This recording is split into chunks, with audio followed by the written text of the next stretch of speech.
Introduction. When well-designed institutions function properly, people thrive. Few institutions in human history have been more ingeniously designed than the United States federal government via the Constitution of the United States of America in 1787 and its essential appendix, the Bill of Rights, 2 years later.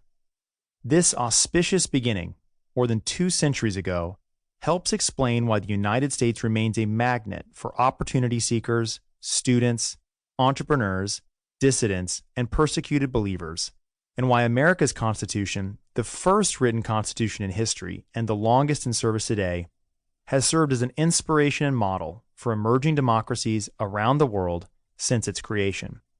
Yet for decades now, America's federal government has been underperforming in ways large and small. Social Security and Medicare, the federal government's 2 largest undertakings after national defense, face looming insolvency.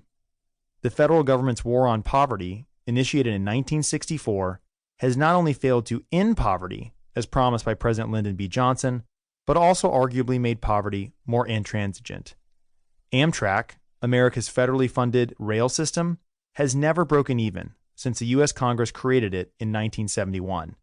And the U.S. Postal Service lost more money in 2012, over $15 billion, than the nation spent on the United States State Department that same year.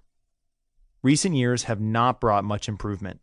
The USPS lost $9 billion in 2019. How can an enduring institution, so thoughtfully crafted, now produce such poor results? Politicians, political scientists, and historians articulate answers within their disciplines. But the problem and its solution can be illuminated differently and perhaps more clearly by business strategists and organizational experts who work with organizations, businesses, nonprofits, and governments, and study why some underperform and fail while others succeed. These experts certainly have more examples from which to learn. While the world has only 193 national governments, the United States alone has over 5 million businesses, with 40,000 having 500 employees or more. In his 2009 book, How the Mighty Fall, business management and growth expert Jim Collins lays out 5 stages of organizational decline. The first, hubris born of success, often leads to the second, undisciplined pursuit of more, although complacency and resistance to change remain dangers to any successful enterprise. Overreaching better captures how the mighty fall, Collins explains, summing up decades of research and experience. Overreach then leads to stage 3, denial of risk and peril, and 4, grasping for salvation, and finally, capitulation to irrelevance or death. While the United States is far from a failed organization grasping for salvation, the federal government certainly seems to be in the undisciplined pursuit of more.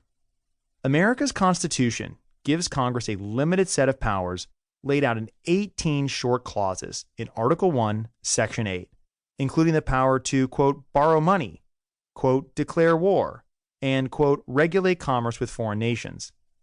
For decades, the federal government largely stuck to these powers and remained focused and small. In 1860, federal employees represented less than 0.1% of the nation's workforce, and the U.S. Attorney General completed the nation's duties with 2 clerks and a messenger from 9 a.m. to 3 p.m. Today, the federal government has over 1,500 programs, 440 agencies, and 15 executive cabinets, with responsibilities ranging from mail delivery, train service, and food stamps to federal health care programs for the old, poor, and otherwise uninsured. To run all of this, the federal government employs almost 5% of the U.S. workforce, excluding both national defense and the United States Postal Service. Looking at the federal government through the lens of an organizational assessment, one sees an institution that has deviated significantly from its original vision and values, grown tremendously with little regard for its comparative advantages and weaknesses, and largely disregarded the use of alternative institutions able to pursue the same ends more effectively.